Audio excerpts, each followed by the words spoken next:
الرحمن الرجيم بسم الله الرحمن الرحيم الحمد لله الذي لا يبلغ مدحته القائلون ولا يحصي نعماءه العادون ولا يعدي حقه المجتهدون الذي ليس لصفته حد محدود ولا نعت موجود ولا وقت معدود ولا أجل ممدود فطر الخلائق بقدرته ونشر الرياح برحمته الصلاة والسلام على الرسول المسدد المصطفى العمجد المحمود الأحمد سيدنا ومولانا ومولى الكونين جد الحسن والحسين معاني أبا القاسم محمد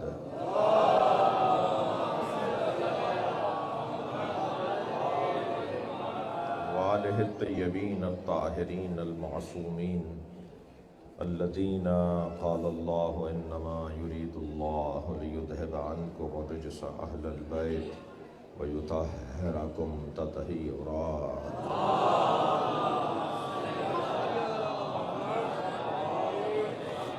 ولعنة الله على أعدائهم أجمعين من يوم عداوتهم إلى قيام يوم الدين أما بعد قال الحكيم في قرآن الكريم بسم الله الرحمن الرحيم في بيوت أذن الله أن ترفع ويذكر فيها اسمه ويسبح له فيها بالغدو والآصال صلوات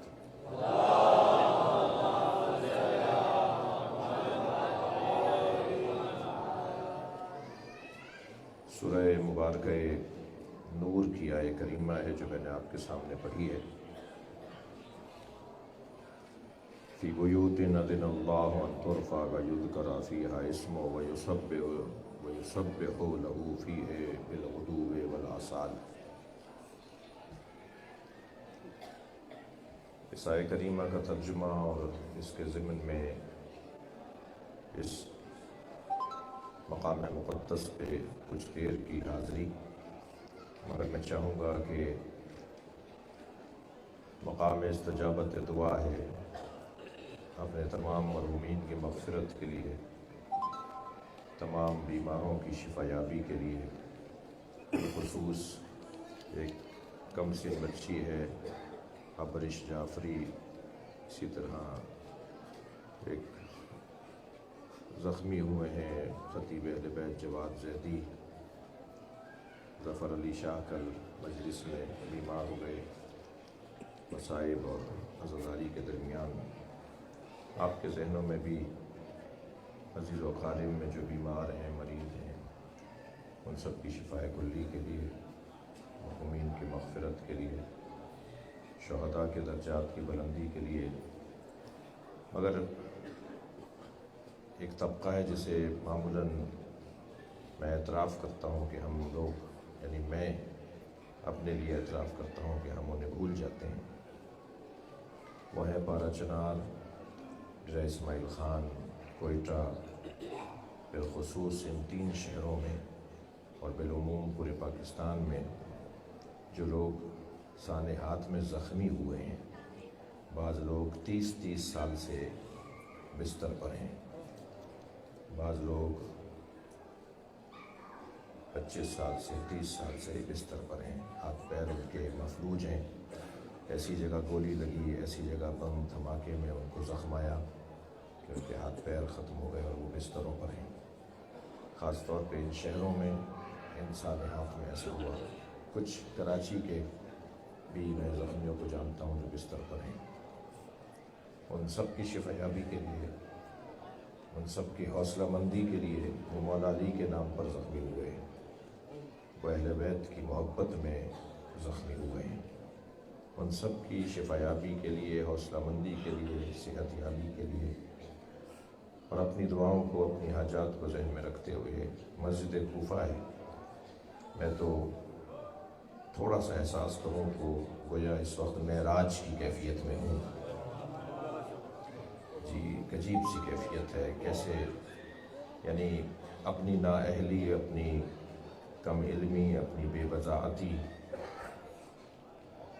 اپنے آپ کو من عالم کے من عالم، ہر شخص اپنے آپ کو خود بہتر جانتا ہے۔ کہاں میں، کہاں مسجد کوفہ،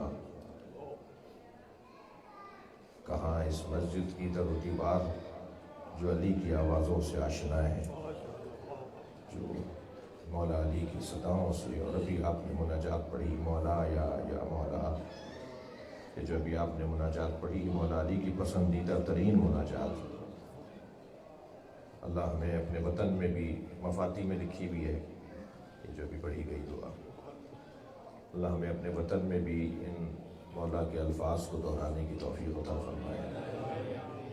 کہاں یہ حقیر فقیر، اور کہاں یہ ذلیل، اور کہاں اس مسجد کوفہ کی یہ ستون، یہ دیواریں، یہ فضا، کہاں شیر حیدر کرار مختار ثقفی، کہاں سفیر حسین باب الحسین مسلم ابن عقیل، کہاں حبیب حسین جناب حانی ابن عروہ، اور کہاں وہ جیسا حقیر فقیر ہم یہاں بیٹھ گیا کر، یہ سوائے کرم کے کچھ اور نہیں ہے، یہ سوائے عطا کے کچھ اور نہیں ہے، ایک بال برابر بھی ہماری کوئی حیثیت نہیں ہے، صرف ان کا کرم ہے۔ کہاں سے اٹھا کے کہاں لا بٹھایا، کہاں کہاں رہ رہے تھے، کہاں کہاں مصروفیتیں تھیں، وہاں سے اٹھا کے ہمیں یہاں لا بٹھایا۔ اب بھی اگر میں ہاتھ خالی چلا جاؤں، اب بھی اگر میں مانگنے کا ہنر نہ رکھتا ہوا خالی ہاتھ چلا جاؤں، کریم نے دروازے پر بلا لیا ہے، اور اس جانب حضرت مختار سو رہے ہیں، حضرت مسلم سو رہے ہیں، سن رہے ہیں نا ہمیں، حضرت حانی ابن عروہ سن رہے ہیں، اور اس طرف تو منظر ہی کچھ اور ہے۔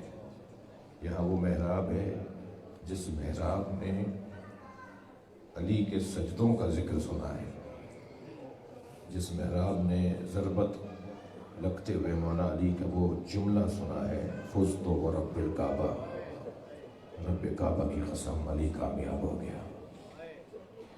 معمولی جگہ نہیں ہے، کہیں حضرت ابراہیم نے نماز پڑھی ہے، کہیں حضرت نوح نے نماز پڑھی ہے، کہیں حضرت موسیٰ ہے، عجیب ہے۔ اور آپ کو یہ بھی بتا دوں کہ اس مسجد میں اکثر اور بیشتر حضرت خضر رہتے ہیں، جو اللہ کے 4 نبی زندہ ہیں نا، حضرت ادریس، حضرت الیاس، حضرت عیسیٰ، حضرت خضر، یہ 4 نبی ابھی بھی زندہ ہیں، ان کی رحلت نہیں ہوئی۔ یہ 4 نبی جب امام زمانہ کے پیچھے نماز پڑھیں گے